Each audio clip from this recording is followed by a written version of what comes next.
With the NBA preseason just starting and the regular season soon to be underway, we're getting our first glimpses at a lot of these teams and their new additions to their roster. And I think two teams that will be making a significant jump from last season to this year will be both the Miami Heat and the Chicago Bulls. The Miami Heat with their additions of Kyle Lowry, PJ Tucker, Markieff Morris, along with the development of the young guys like Tyler Herro, and the additions from G League rosters like Omer Yurtseven, and the Chicago Bulls with their additions of Lonzo Ball, DeMar DeRozan, last year additions of Nikola Vucevic at the trade deadline, and the development of Patrick Williams and the superstar potential of Zach LaVine. And I think with both these teams, they're going to make a significant jump and surprise a lot of people this year. So with that being said, let's get into this. Now, to start this off, I like to talk about my favorite team, that being the Miami Heat. Now, coming into the last season, the Miami Heat, I think, suffered from a couple things. One being the large expectations for making the finals in the bubble, and a lot of the fatigue from playing so far into the bubble and the new season starting so early right after the last one ended. And I think culminated with a lot of things, also a lot of injuries. I think the Miami Heat severely underperformed last season based on those issues, and also the fact that, to be honest, they lost a couple pieces in the offseason that they weren't able to replace as easy as people thought. Now, going into the NBA bubble, the Miami Heat looked like one of the most prepared teams there behind the Los Angeles Lakers. They were completely healthy. A lot of the individual players looked like they were very much working on their game during the time they had off because of COVID, and they had got lucky by playing some teams that were pretty injury riddled. One being the Indiana Pacers that suffered from not having Sabonis in the bubble, the Milwaukee Bucks that suffered from having Eric Bledsoe on their team instead of Jrue Holiday, and the Boston Celtics from not having Jaylen Brown.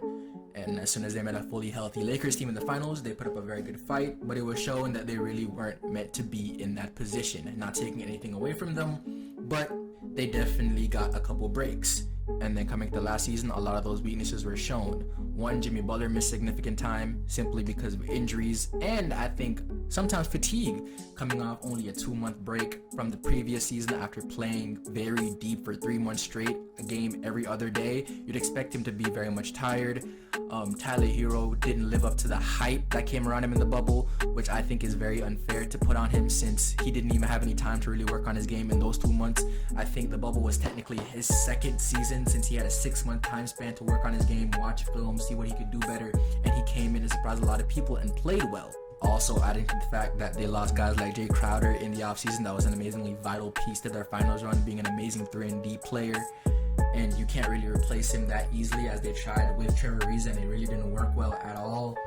And also guys like Goran Dragic, that was a very vital part of their offense, missed a lot of time, and Kendrick Nunn wasn't really able to get into the groove of his game all season since he was either out of the lineup or somehow thrusted in and wasn't able to build really any rhythm. And that all led up to a very fast first round exit out of the playoffs in just 4 games to the Milwaukee Bucks, a team that they handled really well the year before. And coming to this season, they look like they addressed a lot of the problems that they had the year before. One being looking like the twilight years of Goran Dragic's career are being around the corner. After averaging 20 in the bubble and a lot of injuries the year after, the Miami Heat replaced him with Kyle Lowry, a guard that I feel like is not only a better scorer at this stage of his career, and a better defender, but also a better playmaker that can address those duties and take away some of that stress from Jimmy and Bam.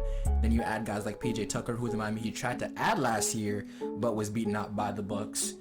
And he's another guy that fits that Miami Heat 3-and-D and that toughness that you look for in any Heat culture player. And you also look at that in Markieff Morris, who coming off the bench for PJ looks like he can also fit that role as another 3-and-D player. We brought back Dwayne Dedmon, that gave us some very vital minutes and looked a lot better than I thought he would. We also signed G League guys like Omer Yurtseven that we made earn his spot from the Summer League, and he looks like another player that can definitely develop and play well as the backup behind Bam, and can soon probably play next to him so Bam can move to his more traditional power forward role. And then you look at a guy like Tyler Herro that definitely looks like he put in the work in the offseason to get better and reshape his body and his game, so you can look for that to be another breakout year for him maybe. So with all these additions, the Miami Heat addressed probably every single issue that they had last year and came back a lot better. And I think they're probably the team that has the best chance at beating the Bucks and the Nets, with Philadelphia being in complete turmoil and none of the other top teams in the East really making any great additions other than maybe the New York Knicks with Kemba Walker, and who knows if that may work out. And next we have the Chicago Bulls, who in my eyes is probably the most intriguing team in the league. One, because they fixed a lot of the problems that I think they may have had last year, but they still have a lot of glaring issues and a lot to prove. But with a lot of their offseason additions, they've placed a couple guys in the positions that I think they can definitely flourish in the positions they're born to play. And this team could definitely go far, since the East this year probably is not going to be that deep. First player we're talking about is Zach LaVine. Now, Zach LaVine, since he entered the league, has always been a guy with amazing potential and an electric player to watch, with his amazing athleticism and insane ability to score off the bounce. And last year, he established himself as one of the best pure scorers in the NBA, averaging 27 points per game, 5 rebounds, 5 assists, on 51% shooting, 42% from 3, and 85% from the line. All those numbers are great, but the latter of that he didn't get to show. The off-ball scoring ability didn't really get to be shown as much as you'd like it to last year, since I feel like that's the position he's best in. He's great as a scorer. The mindset of a scorer, simply that and that alone. Having Zach LaVine as your main ball handler to be not only your scorer but your playmaker is not what you want. Last year he averaged 5 assists a game, but that's simply because his usage rate was so high and the ball was always in his hands. He has never been a great playmaker, so adding somebody like Lonzo Ball was a great addition next to him, who is a great quick decision maker and another guy that can probably play very fast next to LaVine, run up and down the court, and can definitely make some quick passes and quick decisions to get the Bulls offense rolling. And having a defender like Lonzo next to Zach is the best thing the Bulls can do, having that 1 to 2 guard role where they're both 6'6", 6'7", so they can guard pretty much any guards in the league, height-wise and size-wise at least, and not have too much trouble. But Zach, not being the great defender, even though he's made strides to becoming better on that end, having somebody like Lonzo next to him is great. He can play the better guards in the league, while Zach can probably take some breaks and a little couple breaths guarding maybe the second option or the second best guard on the team. So I think this puts Zach in the role that I think fits him perfectly as just a straight pure scorer. You can see him probably averaging the same amount of points this year. The assists will probably go down a little bit, probably around to 3 a game, but maybe even higher efficiency from the 3 and get to the line more, since he will have the ball in his hands simply just to put it in the basket, not be a playmaker. Next, you have a guy like DeMar DeRozan, who I think is finally in a role that fits him best. Being in Toronto and being on the Spurs, being the number 1 option, I think never fit DeRozan the best it could. So being the second or third option scoring on any team he's on is what role fits him the best.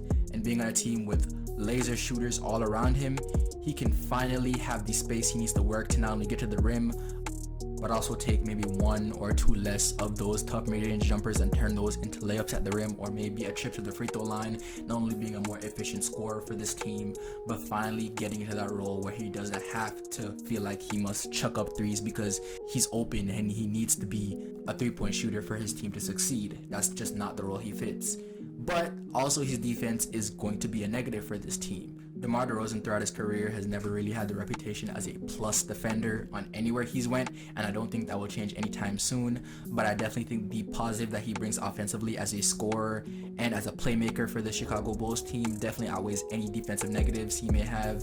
Next, we have the young guy Patrick Williams, who showed the ability to be a great wing defender last year and the ability to develop into a pretty good catch and shoot player. Even though he only averaged 2 attempts per game on 39% shooting, you can see that as probably a positive for him, since he will always have a lot of open looks with somebody like Lonzo and DeMar DeRozan on his team feeding him open shots. So I think he'll definitely be the guy they put on the other team's better wing player, while having only that responsibility, not having too much responsibility in the offensive end with the electric players they have, like Zach LaVine and DeMar DeRozan, and the next guy I'm talking about, who is Nikola Vucevic. Now, Vucevic is also another negative defensively, but he's also an amazing catch and shoot 3-point shooter for a big man that can space the floor, so DeMar DeRozan and Zach LaVine has space to get to the rim and work around the perimeter. Or a guy you can dump the ball down low if you need a quick bucket. But that negative defensively is going to be a big problem, since they don't have that rim presence or that rim protector to deter guards from going to the rim. So the Chicago Bulls' overall defense probably won't be that great. But with the additions of guys like this, you can definitely see their offense taking amazing jumps. And if they can somehow find a way to even have a competent defense, you can definitely look for them to be a top 5 seed in the East.